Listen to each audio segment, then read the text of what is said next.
just to give us a little bit of context, right? This marks the end of the period of the Omer, 57 weeks of counting, 49 days of counting from Pesach to Shavuot, kind of tracking this journey that our ancestors were on from the Sea of Reeds to Sinai, from that freedom to, revelation at Sinai. So I thought today we'd do something a little bit different instead of looking at our Torah portion. So Shavuot is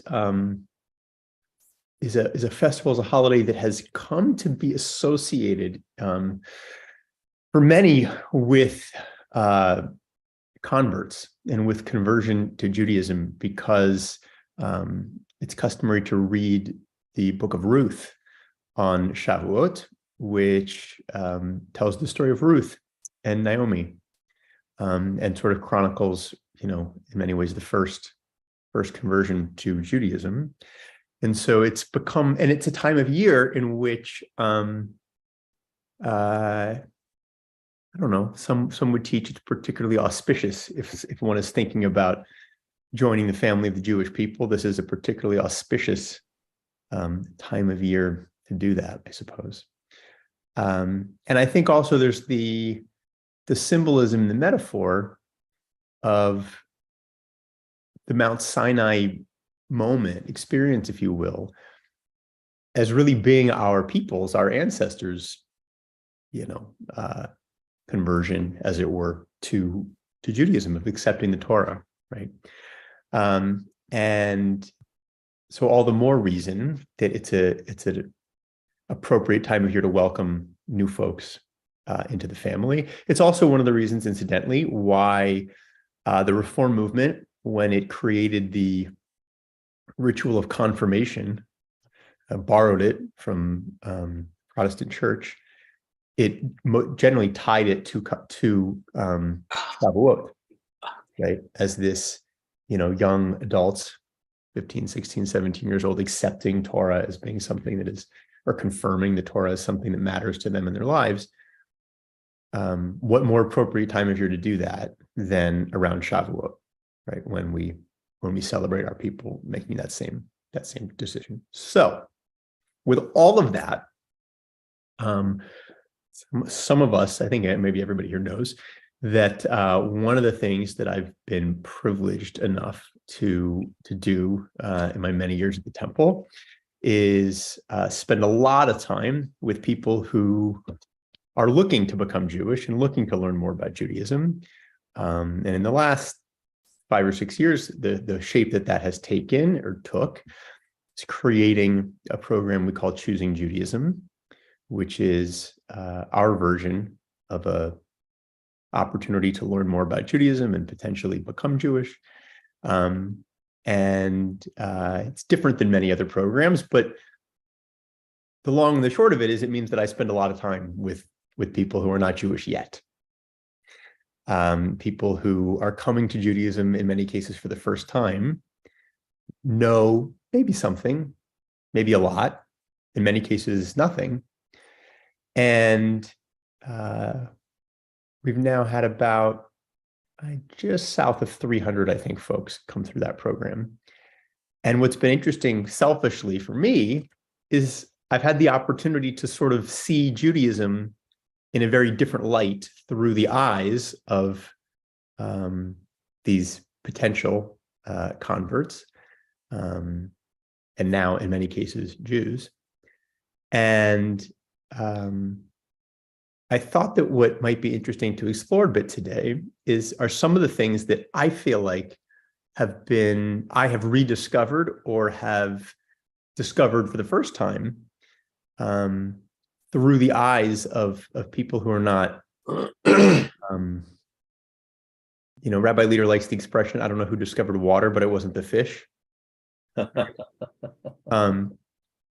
What is interesting to me is the things that are generally astonishing and particularly meaningful to people learning about Judaism, kind of from the outside, are generally things that most of us don't think twice about because, we're in the water, so we don't see it. So if it sounds familiar, I spoke about this, I don't know, 3 or 4 years ago, pieces of this in a Rosh Hashanah sermon. So I thought we'd go in a little more depth. I put together a list of 7 of the ideas and things that that have come at least to my mind throughout this journey. And I thought we'll get through as many of them as we can, and I'll sort of tee it up. And then what I'm most interested in is sort of hearing what we all think about each of these sort of given ideas. Cindy. There's an impression that when someone wants to convert, that the rabbi turns them down 3 times. Is that true?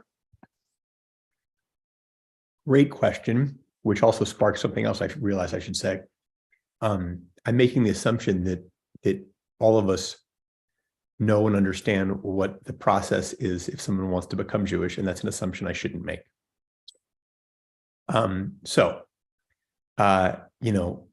You want to become Muslim or Christian, you can show up at a church on a Sunday morning and make a faith declaration and you're in. You can show up at a mosque on a Friday, you can make a faith declaration and you're in.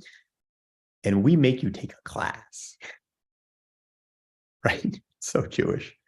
And we'll get to the why there in a little bit, but right, it's a process that involves usually learning, varying degrees of learning, and ultimately culminates with 2 formal rituals. One is a conversation with a Beit Din, which is 3, it's usually rabbis or cantors, doesn't need to be, 3 Jews. And the other is immersing in a mikvah. But before all of that, yes, Cindy, there's a custom that when somebody expresses a desire and interest in converting, that the rabbi is meant to send them away, to dismiss them 3 times. Lots of different, I think, rationale as to why. But largely, I think it's to try to assure that the person has sincere motivation. I think there's that they really want this, they really want to do this. And it's not just a whim. And I think they're actually all self-deprecating aside. I think there's a little piece of sort of, really you want this? We're stuck with this, but like, you're sure you want this? That exists a little bit in, at least traditionally, in the Jewish psyche. And I will just share, I'm always dismayed when people come to me and I hear, in many cases, when I'm not the first person they've reached out to, about either feeling completely dismissed by other rabbis, or even worse, simply ignored. And I think that there is a lot of space between evangelizing and proselytizing, right? And creating the perception that Judaism is not welcoming and that we don't want people who were not born Jewish, which is not true. So before this program, many years ago, my sort of compromise, I've never sent people away 3 times, but my compromise was when someone would come to see me and express an interest, a desire to potentially convert, I'd have a conversation with them. I would send them on their way, but I wouldn't schedule a follow-up. I would leave it to them to do that.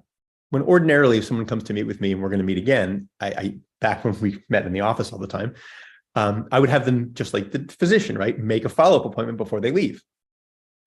When someone came to convert, I would let them go without that. And, if they came back, they came back. And if they didn't, they didn't. And I would say that, a third of the time, I never heard from them again. Maybe they went somewhere else. Maybe it wasn't for them.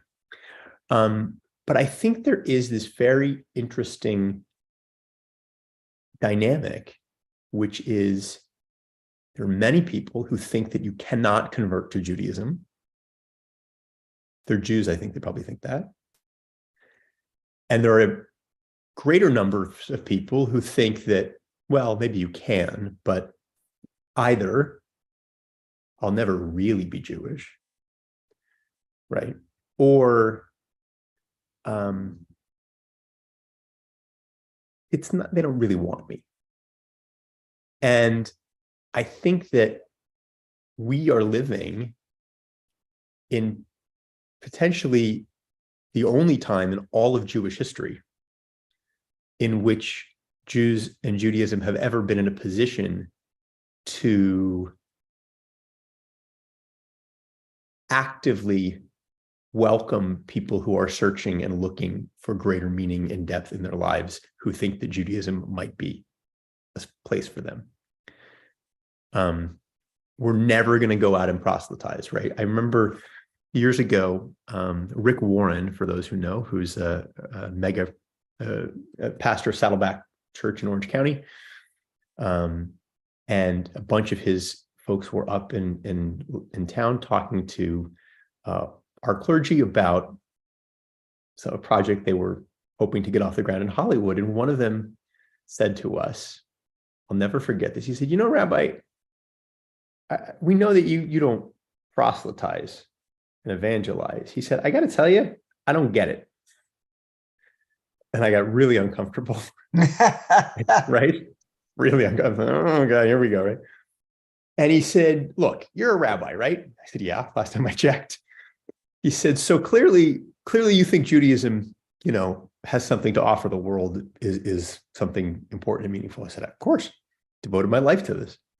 He said, but you're telling me you don't believe that enough to sell it to anybody. And I got more uncomfortable because I thought, well, no, that's not what, right? But it stuck with me.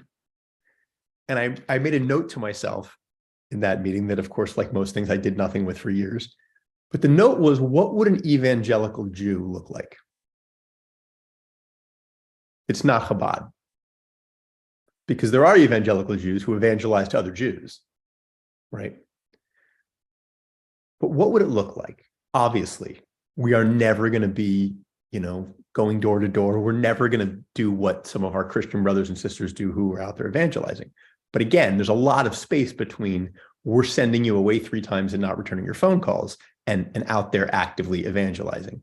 And in a time in history, in a place like Los Angeles, where everyone is looking and searching for something, meaning, purpose, community, connection, right? And they're looking at the yoga studio, and they're looking at Soul Cycle, and they're looking at the Kabbalah Center because a red string is going to give you community. And they're looking, to meditation, and they're looking to Buddhism. I just want to be on the menu, right? Hey, you're looking for meaning and purpose in your life? Check out Judaism too. Maybe it's for you. The door's open. That's it, right? That's it. The door's open. And, obviously I'm biased and selfish. I can say that I feel like we've made a lot of progress in that space in the last 5-6 years with our Choosing Judaism program. And that's reflected by what folks share with me who have been through it. Some of whom have been or attempted other experiences that didn't go quite so well. So, Merle. Okay, this might be a strange question. No such thing. And I can talk about this stuff all day. So I have a feeling this may be one of those days where we don't get to anything that I prepared, which is totally fine. When a couple's getting married and one of them is not Jewish, and in Phoenix, It's called the Intro to Judaism class. The temples teach it, they rotate who's going to teach it. So the URJ intro class. Yep. I taught it. Right. Exactly. So if one of the individuals chooses not to convert, or chooses not to take the class, and are we in that way of any kind proselytizing in a way that this is what we would like to see you do for the sake of your family that's going to happen after you get married? I don't know. I mean, I know people that refuse. I'm not sure. I think I missed. I didn't follow. Okay, so if we have an intro class, we ask an interfaith couple who's going to get married to take it, or at the very least to ask the non-Jewish partner to take it. But I suggest that both people take it. And you're saying that we ask them to take it with the desire that they convert, or just that they learn more? There are. I mean, I've never taken the class, obviously, but I know people who are. By the way, I'm going to interrupt you. Don't say obviously. If I had my way, I would have every member of Wilshire Boulevard Temple do Choosing Judaism or take an introduction to Judaism. Okay, right. I get that. So what I've seen is couples who are interfaith couples. They've chosen not to take the class. They got married by a rabbi, but they were very upset because a lot of the things that are part of the wedding ceremony for two Jews, the rabbi would not do, right? Because they chose not to even take the class. And in her case, where she's not Jewish, she wanted these things as part of her wedding, and the rabbi chose not to do it and explained it to them. So in a way, is that us telling that couple that the non-Jewish person should convert?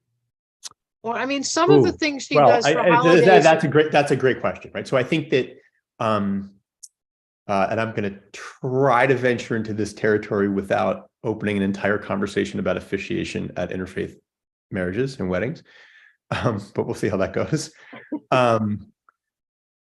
I think that there's a perennial question, absolutely, which is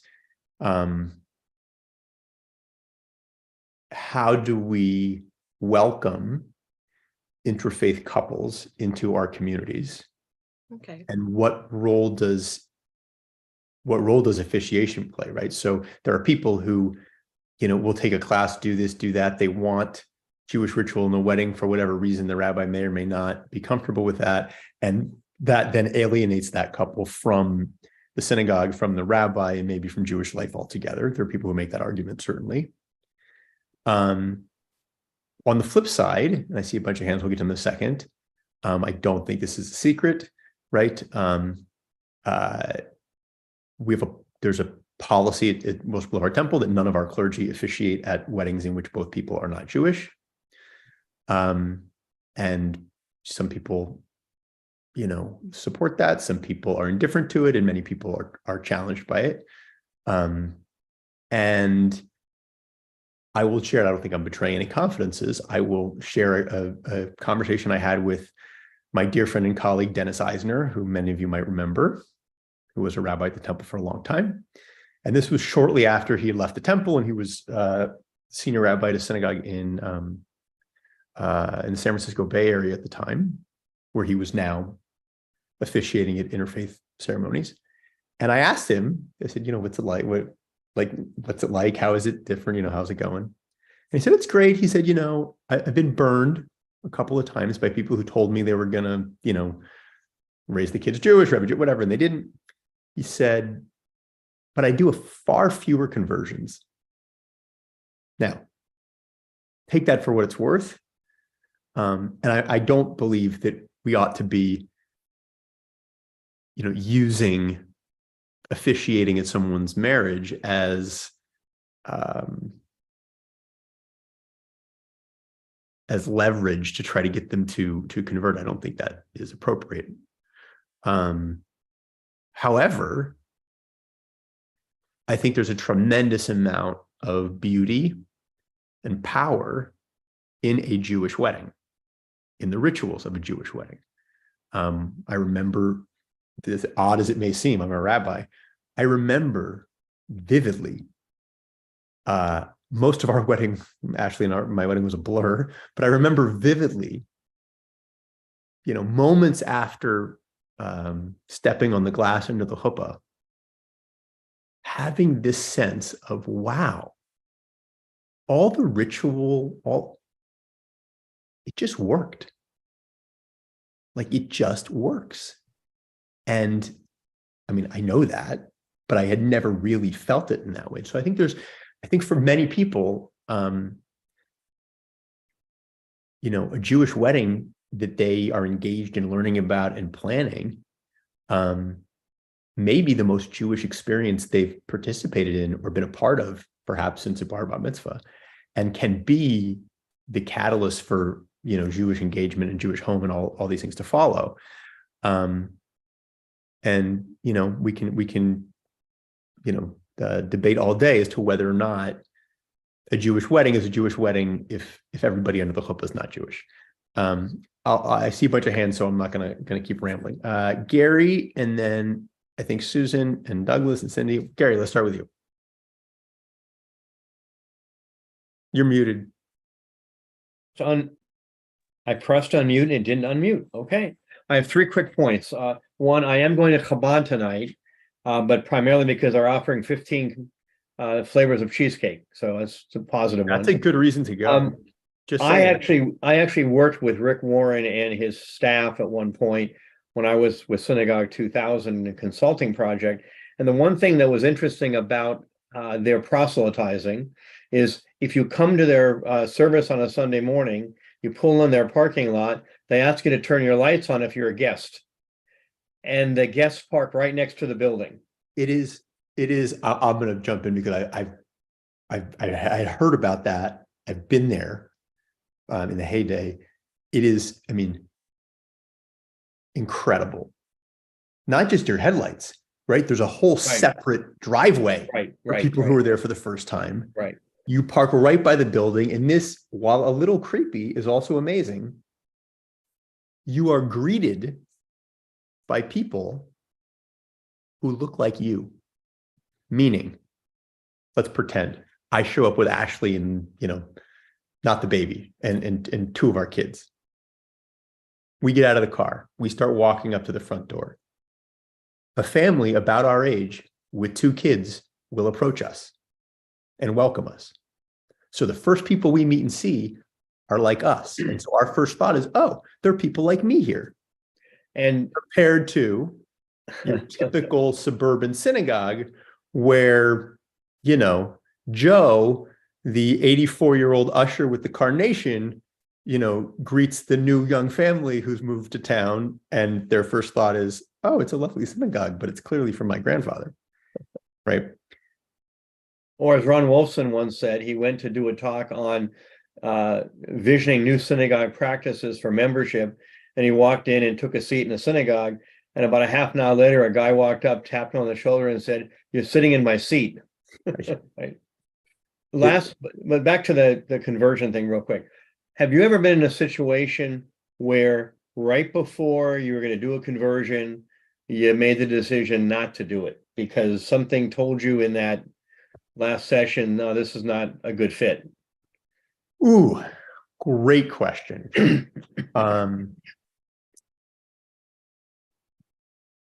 So I would put it in the same category as weddings, actually, which is I've never told a couple they shouldn't get married. I've never told someone they shouldn't convert to Judaism. I've told people that they shouldn't do it now or not yet. And for a number of different reasons, I've told people that our program is not a good fit for them, and I've suggested other paths. And I've told people who felt like they were ready and wanted to literally take the plunge that, there's no rush, and why don't we learn a little more? Why don't we study a little more together and go a little deeper? And I will say that's very rare. That 98% of the time, we're generally on the same page. Meaning, if they don't feel like they're ready, I agree. Or if I don't feel like they're ready, they're usually there too. And if they feel like they are, I generally agree. Which begs the next question, which you didn't ask, but it follows, which is, have I ever, has the Beit Din ever said no to somebody? So I've never been on a Beit Din that said no to somebody, and not because it's a joke or not because it's not serious, but because I would never put somebody in that position, right? If I didn't know they were ready and the conversation was going to go well, I wouldn't put them in the room at the table. I did, however, we recently actually came the closest I've ever been to a Beit Din in which I thought we might not leave with this individual having converted to Judaism, because we were sitting there and I forget the question that was asked, but the answer revolved around this individual sharing that Jesus speaks to them regularly in their dreams, which at that moment, me and the other clergy on the Beit Din sort of were taken aback by this. And we spent the next, 20, 30 minutes kind of digging deeper and exploring and really trying to figure out what he meant by this. And ultimately, we came to the understanding that actually nothing that this person was saying was problematic from a Jewish standpoint. It was the way in which he was speaking and the language that he was using that was at first jarring to us. But it did not reflect, a theology or something that was incompatible with Judaism. So the answer is rarely, but there are definitely people who I've suggested, why are we in a hurry? And I don't think we're there yet for sure. Susan. So something about proselytizing, we have been against it for years because on pain of death. Yes. There's no more pain of death from the Romans anymore. And I should say that Chabad, I think, does a great job. And a really terrific job. Yes, their mandate is to reach out to Jews or fallen Jews or almost Jews or even, but they've also, I've been in some hard classes, there's some Gentiles there. And, and they're very, very welcoming. And in terms of, do you really want this? The only thing that I could think of as a response to people are men having a late circumcision. But otherwise, why wouldn't they want it? I think Roy put in the chat, we were supposed to be a light unto the world.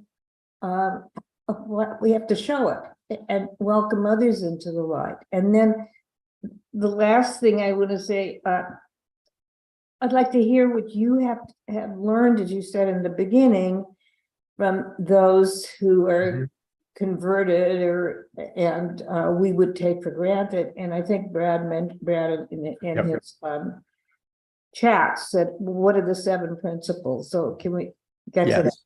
Yes, we'll get to that. Cindy, really quick. Okay, I'll be quick then. Since we know that Judaism is more than just a religion, we're all descendants of a tribe.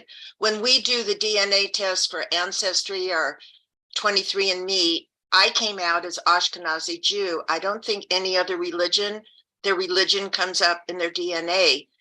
How would the converts feel about this? That, that we would come up as Jewish and they wouldn't?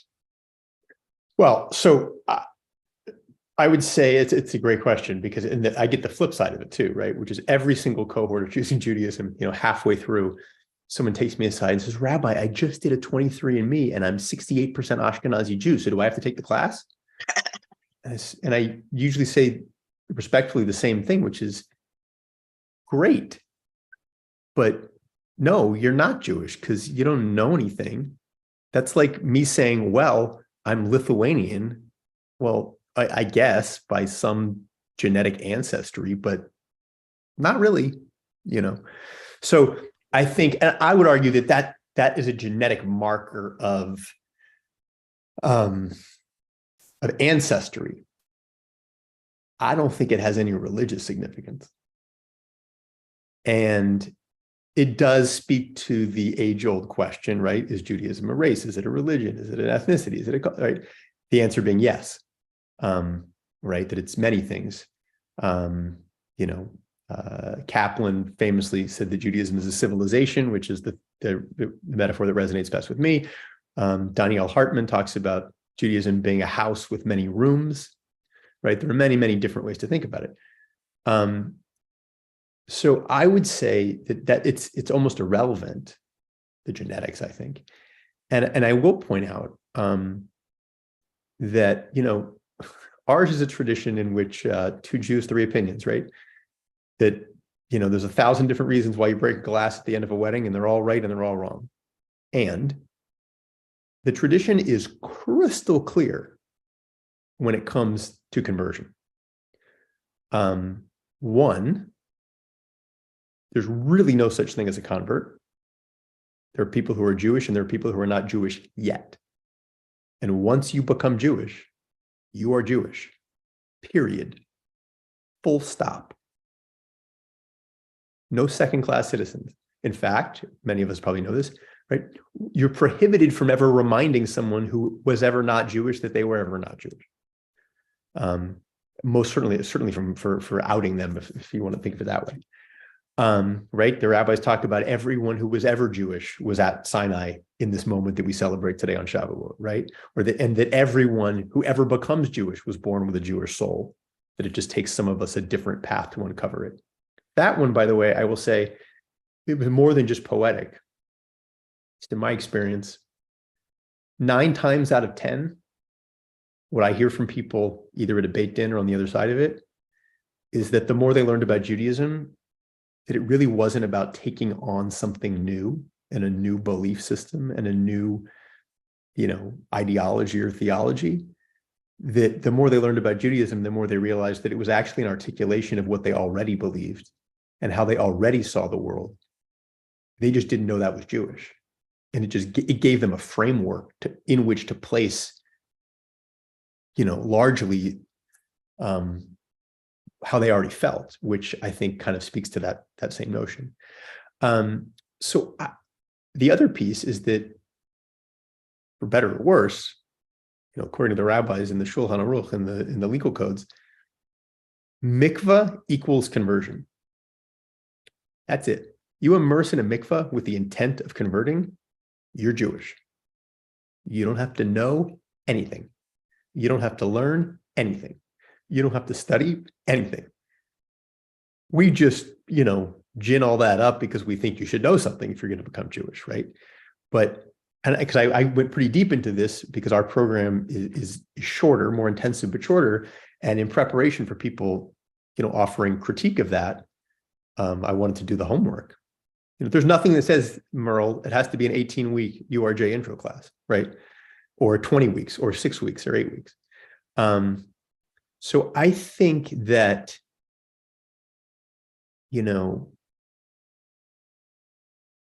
what makes you Jewish, I don't think is genetic, any more than, any other kind of ethnicity is. So I think that, Ashkenazi Jew on an ancestry test or genetic test, I think is really a reflection of an ethnic background, certainly. But by that estimation, right, are we then going to say that, what about Sephardic Jews? Are they not Jewish because they don't have that genetic marker? Of course not, right? Of course, I don't mean, of course not, they're not Jewish. I mean, of course, they're Jewish, right? So yes, it's going to say that someone isn't a part of that ethnic, descent and heritage, but there are many different tribes and have always been that made up the Jewish people. And there probably always will be. Okay, Penina, really quick, and then I promised I want to get to the beginning of this list. All right, can you hear me? Yes. Okay, there is a group of, there is a temple or a synagogue in Seattle that I went to and my son belonged to. He used to be married many years ago to a non-Jewish girl who never converted, even though in a Jewish ceremony. And it's called the Kolel. They don't even ask the partners of one Jewish person in a married couple to be Jewish. They come to services. The women do not sit with the men. They are participating together in a meal. They do all the rituals. They are very welcome. They are never been asked to convert. And it's called the Kolel, which means inclusion. And they have their own temple. They have their own cemetery. And my son is buried there. This is like a whole system, and you never even being talked about conversion or approached about conversion. You are just a part of the community. So this is number one. Number two, now I'm going to go on a more fun note. I used to have people coming to my door, Jehovah's Witnesses with a bunch of books with them. And my husband always let people come in. He was such, everybody who passed by when he was sitting outside became that's my friend, anyhow. So he was like very proud of me because I was teaching Hebrew.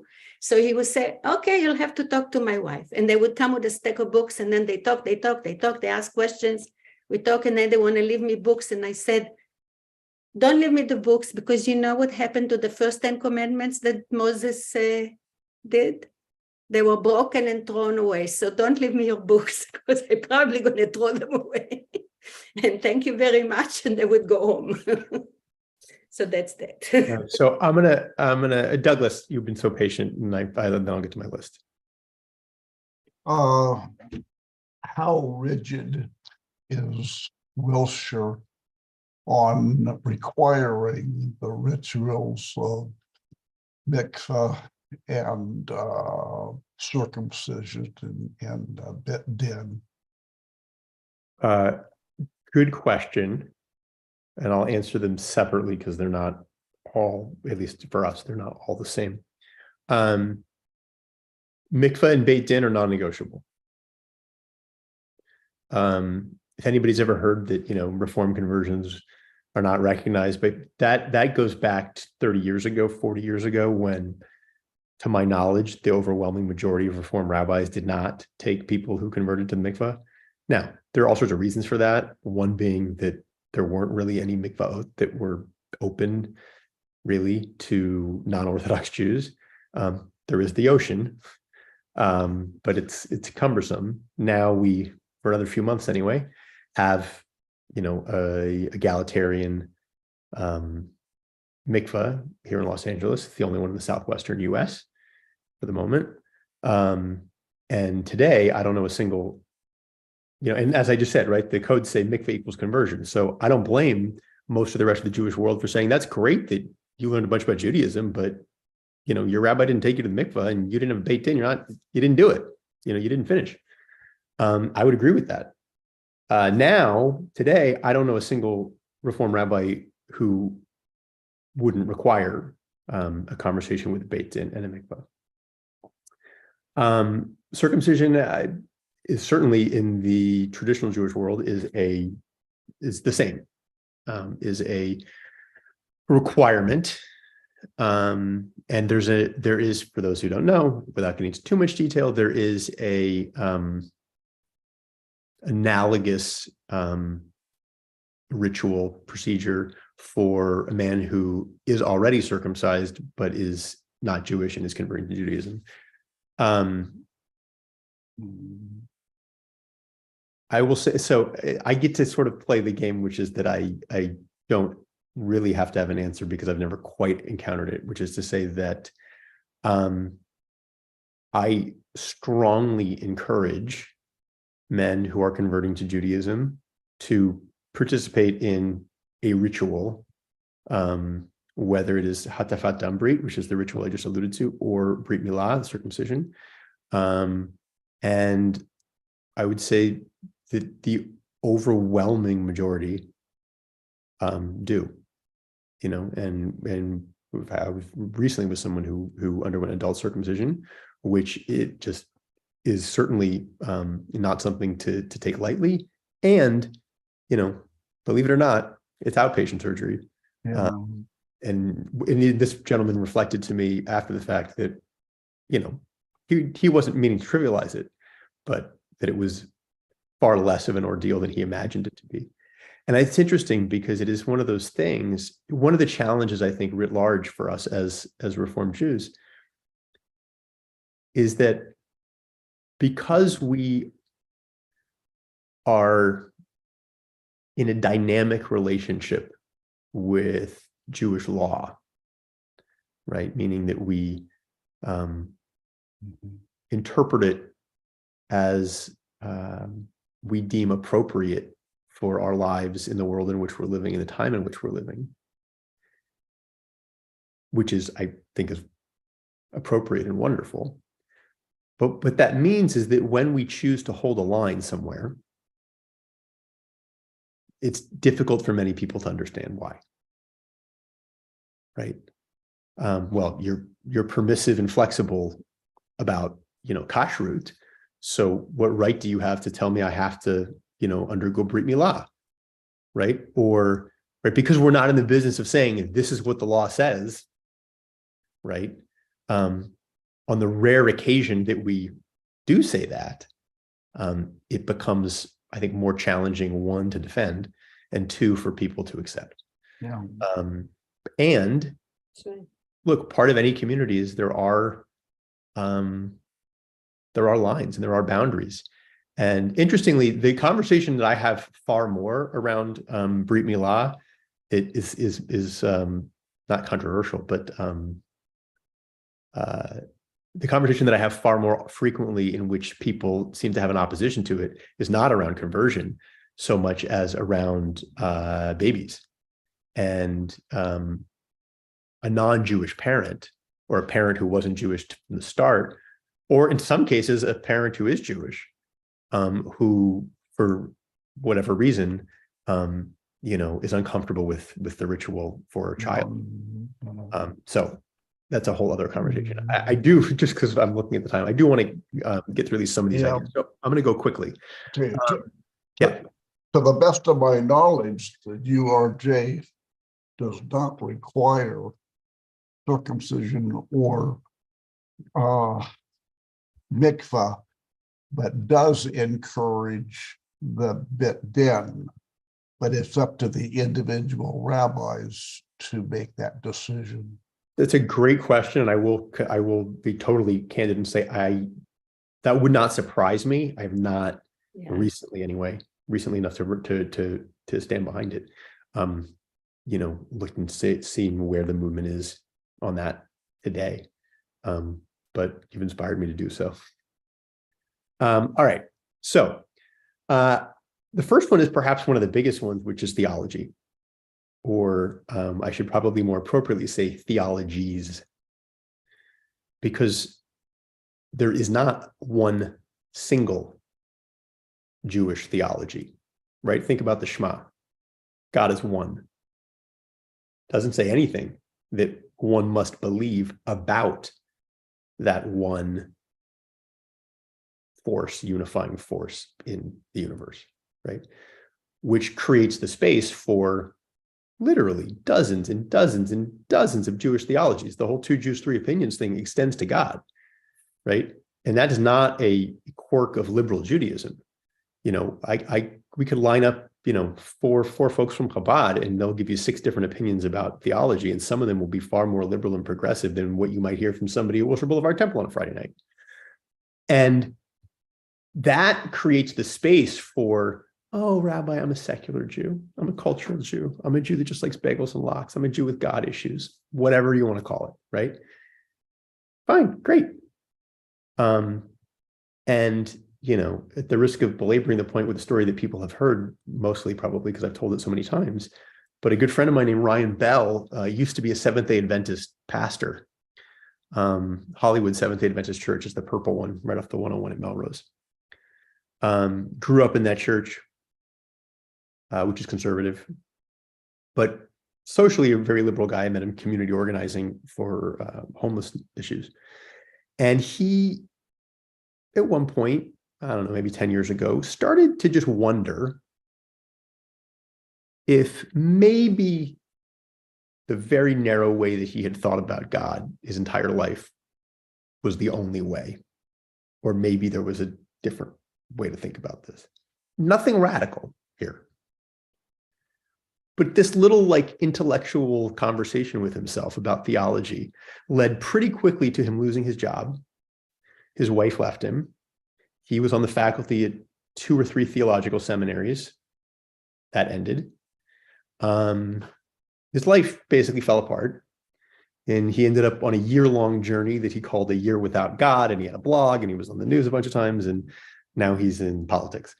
But I had breakfast with him at the beginning of this Year Without God, and he's telling me his journey. And the first thing I said to him was, it's so Jewish.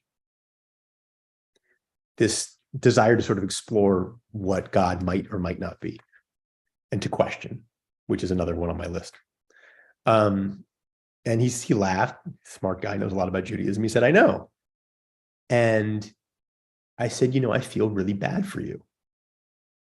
I said, because you have had to leave your entire life behind to question and wonder about different ways to conceptualize something greater than yourself.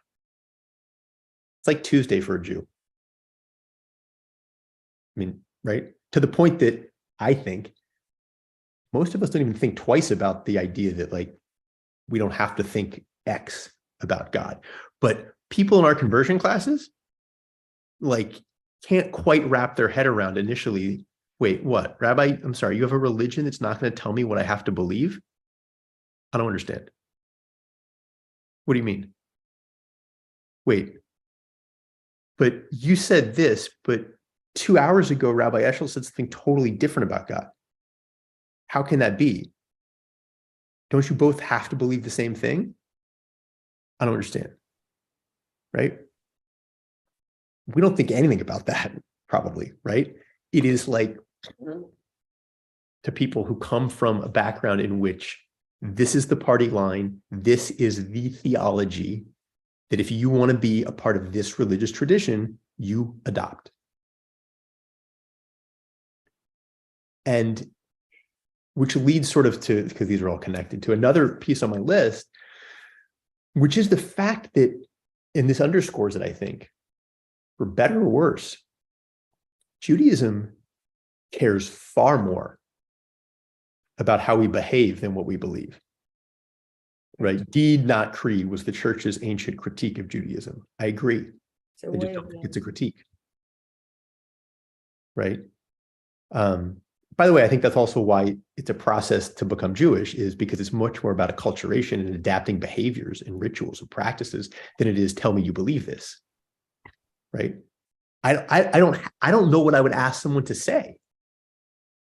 Stand up on the beam on a Saturday morning and say this, and it makes you Jewish. I don't monotheism. I don't know what I would ask you to say.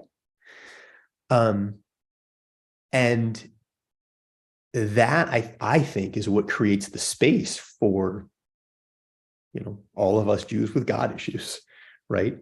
Theology is not really the defining thing for us as Jews. By the way, it's also not what distinguishes Reform Judaism from conservative Judaism from Orthodoxy. Like, Absolutely. Those distinctions and differences are not about theology.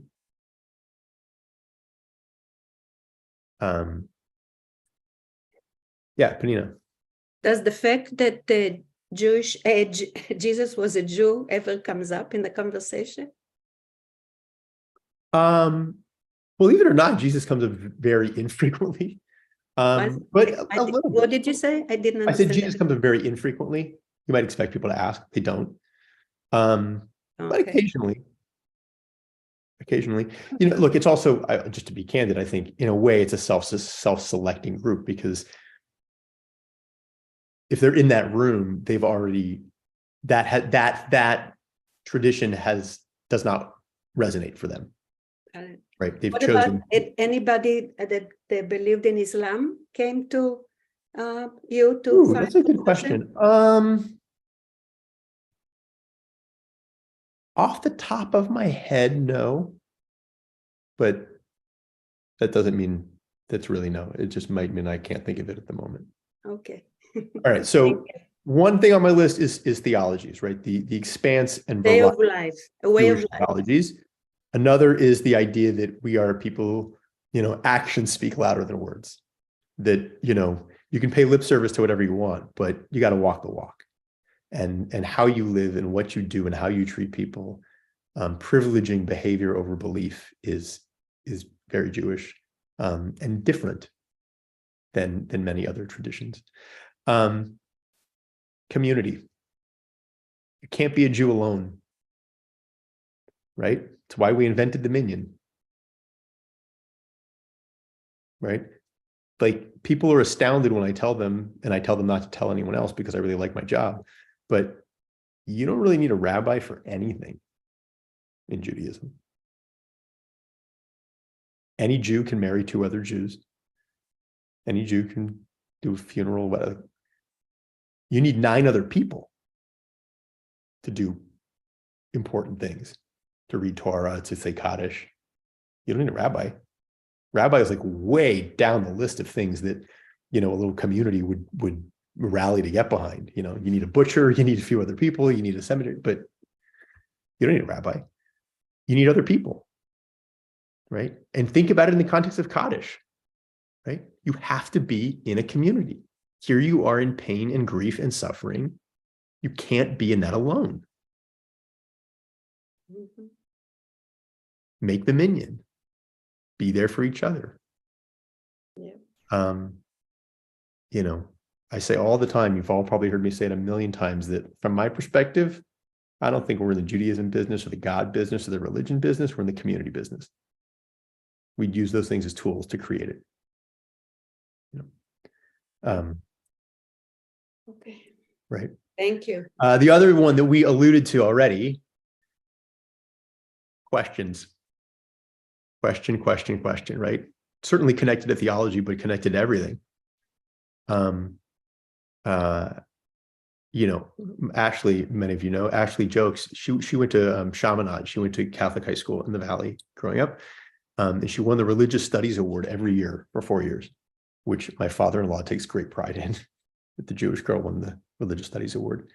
But Ashley actually will attribute that to the fact that she's Jewish, because everybody else would sort of just say, oh, okay. And she wouldn't shut up and kept asking probing questions. And because that's what Jews do, right? Questioning something is not heresy in Judaism. It's encouraged, right? For better or worse, ours is a tradition that is far more about questions than answers. You know, I wish I had all the answers for people. I don't. I got questions, more questions for them. And I think that, this is what I observe in people who come from traditions in which, please don't ask too many questions, right? Just accept this, have faith, right? And just as a side note, please, none of what I'm sharing today is meant to be a critique of any other tradition, simply a comparison and a contrast. But to come to a space then in which their questions are not simply tolerated, but are encouraged, is also sort of mind-blowing, right? Like, I'm allowed to have doubts. I'm allowed to question things, including God. Wow.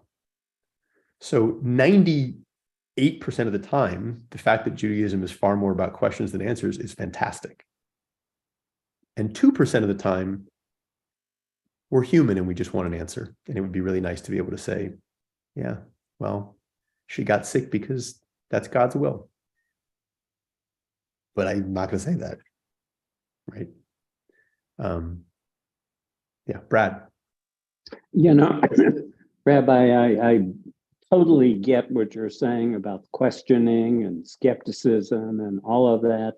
But it seems to me that there have to be some things that we all believe in as Jews. Absolutely. Right? I mean, Absolutely. there is some kernel of a theology that we all accept. There is one God, for example. Correct. I mean, now we could argue we could argue. Yes, I would absolutely say, and right, I've said many times that I don't think you can be an atheist and be Jewish, but you can absolutely be an agnostic and be Jewish. And 98% of the people in the world that call themselves atheists are actually agnostic. So yes, I think you have to believe in something, right? And people who tell me they don't believe in anything, you know, if you push them pretty quickly, it's obvious they do believe in something. But right. But don't you think there's something we all believe in? Well, so let's play that out a little bit. So yes, let's say yes, right? Okay, we all believe in one God. Let's start there. I don't think that's a theology. I mean, I suppose it is. It's monotheism, but it doesn't. That's not a belief in an all-powerful God necessarily, or an all-knowing God necessarily, or a compassionate God necessarily, right? And one could believe in a God that's all powerful, and one could not, right? I have a friend, so who I've debated with many times. He's a modern Orthodox rabbi. He believes in an all powerful God who chooses not to act. but has the power to do so, who chooses not to intervene to heal people who are sick, but has the power to do so. I believe exactly the opposite. I don't think God is all powerful. I don't think God has the capability of healing someone who has cancer, because I can't fathom a God that can do that, but chooses not to. Right? So what? We're both Jewish. Those are both acceptable Jewish theologies. So I absolutely agree there are things you have to believe, but there's very little, I'll say, that we have to agree upon our belief with each other. I won't say there's nothing, but right, the diversity, the multivocality of Judaism is, I think, one of, if not it, the strongest piece of it, right? Is that it creates the space for so many different perspectives. Yes, there are things that are beyond the pale. Absolutely, right? I left this out. There may not be anything that you must believe to be Jewish, but there are a few things you may not believe if you want to be Jewish, right? We can start and end with the divinity of Jesus, right? So there are absolutely things that are not compatible with Jewish thought, Jewish practice, theology. But look, the fact that we are having this conversation right now, under the auspices of a synagogue, on a holiday in which we are celebrating receiving, Torah from God, not to mention it's going to be Shabbat in a few hours, that we don't think twice about. There's not a church around that's having a conversation like this that I know of. This is heresy. And, we're just having fun on a Friday. Okay, we're out of time, but I'm going to take two more, and I'm just going to run through the last three things on my point. Benina. It's also probably heresy and orthodoxy. Well, first I'll say I'm not an expert. I think yes and no. I don't think it would play out quite the way it's playing out, amongst us. And there are absolutely, I think, beliefs that are held and that are shared probably by greater majorities than there are in our tradition. However, I do think it's absolutely fair to say that there is still a multivocality. There's still, I stand by the fact that you would get, dozens of different perceptions on theology and different ideas about God. And absolutely, some of them would be far more liberal and progressive than something you might hear someone who's going to be sitting at the Aramis campus tonight say. You might find someone at Chabad that's going to tell you that God is this unifying force in nature and, the organizing principle in all things. And you might find somebody at Aramis tonight that tells you God is a man with a white beard that is all powerful and controls everything that happens in the world. Benina. Okay, can you hear me? Yes. Okay. There's the fact that the whole judicial system in United States is based on the way Moses divided. Yeah. We don't get to that, but yeah. It never comes up? Yeah, no. It should, though. It should. Look, there's lots of things that don't come up. To my opinion. Okay. There's a lot of things that don't come up. I'm going to really quickly just run through the last three things just so you can at least think Thank about you. them, but then we can chat about them another time.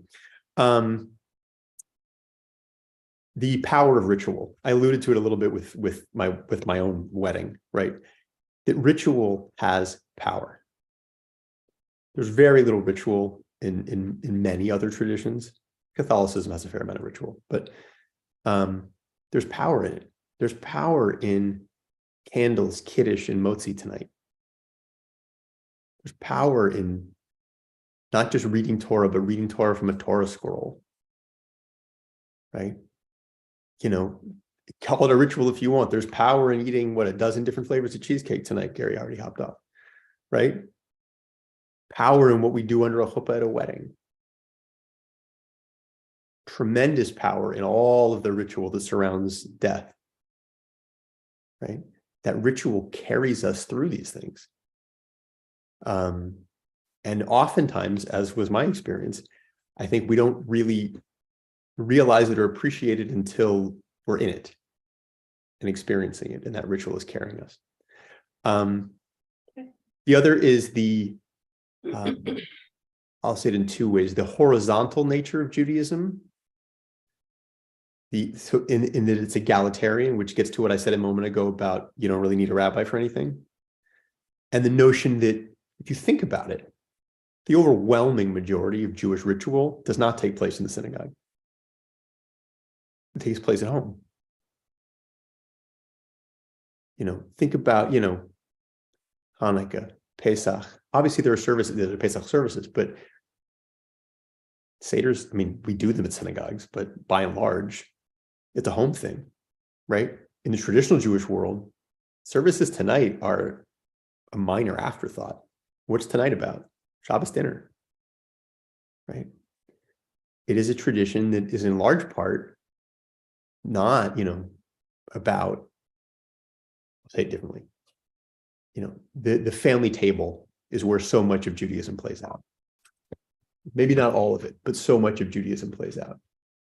And last but not least, because we're moving into Shabbat, this is perfect, is really the idea that time, not space, is what is holy, what we make holy. Right? Heschel famously talked, we've all heard this a million times, about Shabbat being a cathedral in time. I think one of our people's great contributions was to privilege time over space as what is holy. And maybe a great note to end on, I could certainly argue that the fact that we have endured and survived for millennia may very well be because of that. Because you can burn down a sanctuary. You can't burn down Shabbat, right? You can take a sanctuary. You can take time anywhere with you, right? Carving out Shabbat, carving out 20 minutes under the chuppah, carving out moments in time and making them holy, making them extraordinary rather than ordinary. I think at the end of the day is so much of what our rituals are about, so much of what Judaism is about is how do we make those moments in time holy. So since we're over time, my hope is that we all make the rest of our time today on the Shavuot and the upcoming Shabbat a holy and wonderful time, and don't take Judaism for granted. Thank you. Chag Sameach, Shabbat Shalom. Thank you. Thank you. Thank you. Thank you so much. Chag Sameach, Shabbat Shabbat Shalom. Shalom.